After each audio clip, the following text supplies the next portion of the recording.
آج کی اس تقریب کی صاحب شام شخصیت ہم سب کے محبوب شاعر، جن کی شخصیت کے بارے میں، جن کے فن کے بارے میں اور اس اعزاز کو حاصل کرنے کے لیے ہم یہاں پہ ہوئے ہیں، اکٹھے ہوئے ہیں کہ ہم ایک ایسی تقریب میں موجود ہیں جہاں پہ ڈاکٹر خورشید رضوی صاحب بھی موجود ہیں۔ میں آپ سب کی بھرپور تالیوں میں انتہائی ادب سے، انتہائی عقیدت سے دعوت دیتا ہوں ڈاکٹر خورشید رضوی صاحب کو کہ آپ آئیں اور آج کی تقریب کے بارے میں اپنے خیالات کا اظہار کریں۔ محترم جناب ڈاکٹر خورشید رضوی صاحب۔ بہت شکریہ، بہت شکریہ۔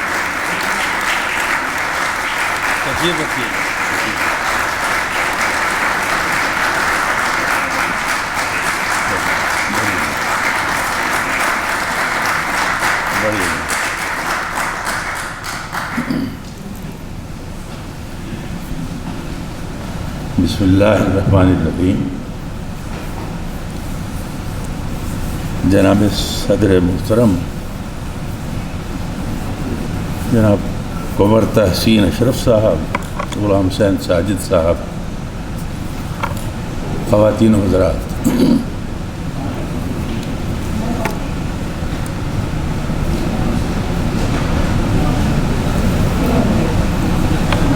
مجھے صرف سپاس گزاری کے چند الفاظ عرض کرنا ہے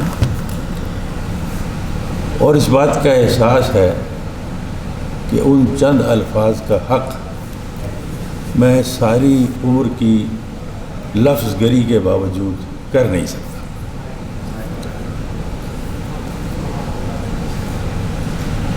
آثار اکادمی کا شکریہ مجھے سب سے پہلے ادا کرنا ہے اور اکادمی کے سربراہ جناب فیصل اعظمی، جن کے آج موجود نہ ہونے کی کمی قمر تحسین اشرف صاحب نے بہت اچھے طریقے سے پوری کی۔ اگرچہ اعظمی صاحب کی شخصیت کی کمی کو کما حقہ پورا کرنا کسی کے لیے بھی ممکن نہیں، تو میں اکادمی کا اور اعظمی صاحب کا اور ماکلی صاحب، جنہوں نے ان کی عدم موجودگی میں یہ تمام ذمہ داریاں بہت ہی حسن انتظام کے ساتھ نپٹائی ہیں، ان سب کا شکر گزار ہوں۔ اور اس کے ساتھ ساتھ میں آپ سب لوگوں کا فرداً شکر گزار ہوں۔ میں آپ میں سے کسی کا بھی نام نہیں لوں گا، اس لیے کہ میں جہاں تک نظر دوڑاتا ہوں، ہر فرد جو آج یہاں موجود ہے وہ اپنی جگہ اتنا منفرد اور اتنا ممتاز ہے کہ اگر میں 2-4 افراد کا نام لوں تو باقی سب افراد کے ساتھ بڑی زیادتی ہوگی۔ میں آپ کو کسی طرح بھی وہ احساس جو میں اپنے اندر پا رہا ہوں اس کا ابلاغ نہیں کر سکتا۔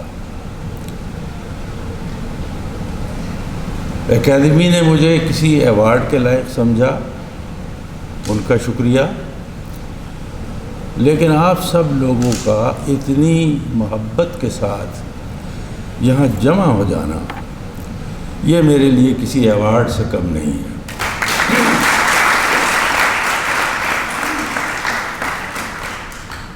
اور پھر جس محفل کی صدارت جناب احمد جاوید فرما رہے ہوں، اس میں شامل ہونا ہم سب کے لیے باعث عزت ہے۔ اس لیے کہ وہ مجھے معلوم ہے کہ ان کے شب و روز کس قدر مصروف ہیں اور وہ مصروفیات کتنی متنوع ہیں۔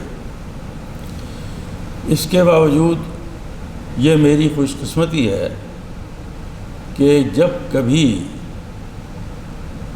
ان کو کسی ایسی جگہ میں نے بلایا یا میرے حوالے سے کوئی بات ہوئی تو انہوں نے بہت ہی محبت کے ساتھ اور اشتیاق کے ساتھ اس میں شرکت فرمائی ہے، اور ہمیشہ میں نے محسوس کیا ہے کہ ان کی گفتگو رسمی نہیں ہے، بلکہ ان کے دل میں میرے لیے ایک گوشہ موجود ہے۔ یہ میرے لیے باعث اعزاز ہے۔ آج کی جتنی گفتگویں ہوئیں ان کے بارے میں بھی میرا احساس یہی ہے کہ ہر گفتگو میں جو ایک مشترک چیز تمام لوگوں کی گفتگو میں پائی جاتی تھی، وہ وہی ہے جس کا ذکر جو ہے وہ حافظ نے اپنے شعر میں کیا ہے کہ خلل پذیر بود ہر بنا کے می بینی بجز بنائے محبت کے خالی از خلل است۔ ہر وہ عمارت جو آپ دیکھتے ہیں اس میں ایک نہ ایک دن زوال آ جائے گا، سوائے ایک عمارت کے جس میں کبھی زوال نہیں آ سکتا، اور وہ محبت کی عمارت ہے۔ مجھ پر اللہ تعالیٰ کی جتنی بھی نعمتیں ہیں ان کا شکر میں کسی صورت ادا نہیں کر سکتا، اور ان میں سے ایک یہ ہے کہ میں نے شروع سے اب تک یہ محسوس کیا ہے کہ مجھے اپنے گرد و پیش لوگوں کی بے لوث اور بے ساختہ محبت حاصل رہی ہے۔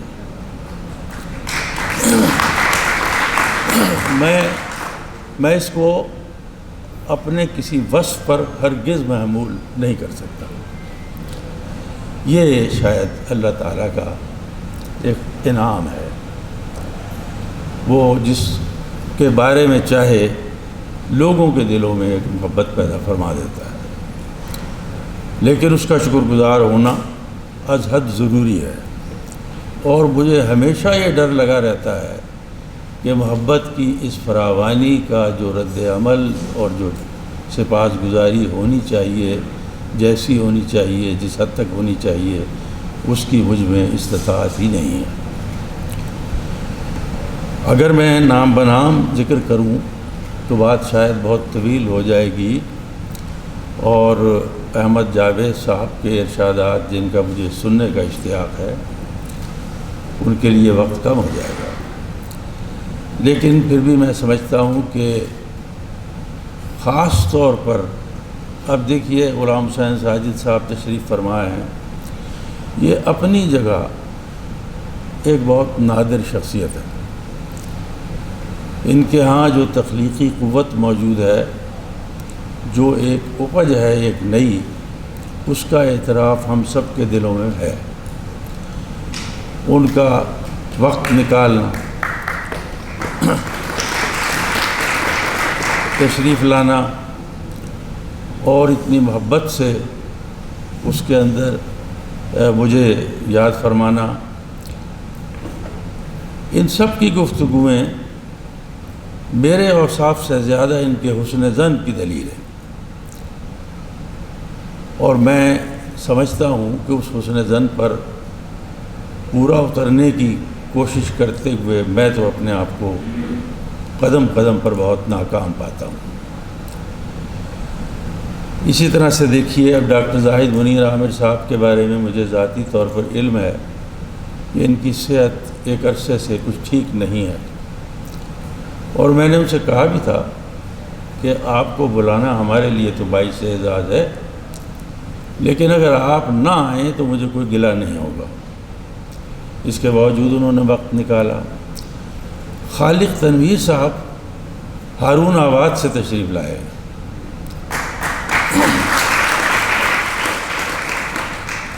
خالق تنویر صاحب کا یہ کہنا کہ وہ میرے شاگرد ہیں، اس کی وجہ صرف ایک ہی ہے، وہ یہ کہ میرے بزرگوں نے میری تعلیم پر کچھ ضرورت سے زیادہ توجہ دی، اور میں 20 سال کی عمر میں لیکچرر ہو گیا۔ مجھے یاد ہے وہ دن بہاولپور کے، جہاں کا انہوں نے ذکر کیا، کہ میں جب کلاس میں پڑھانے کے لیے جاتا تھا تو برآمدے میں طالب علموں کے ٹھٹھ لگ جاتے تھے، صرف جیسے وہ کوئی عجیب چیز دیکھنے کے لیے آئے ہوئے ہیں، اس لیے کہ میں اپنی عمر کے اعتبار سے کسی طرح بھی استاد معلوم نہیں ہوتا تھا، بلکہ اس زمانے کے میرے بعض شاگرد عمر میں مجھ سے بڑے بھی ہیں۔ عین ممکن ہے کہ خالق تنویر صاحب بھی ایسے ہی ایک شاگرد ہیں۔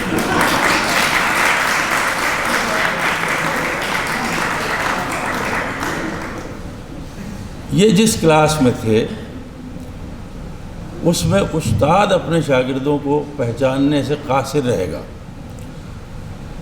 کیونکہ عربی کی کلاس میں تو 8-10 طالب علم ہوتے تھے جن کو میں فرداً پہچان سکتا تھا، اور آج تک وہ میں انہیں یاد بھی رکھتا ہوں۔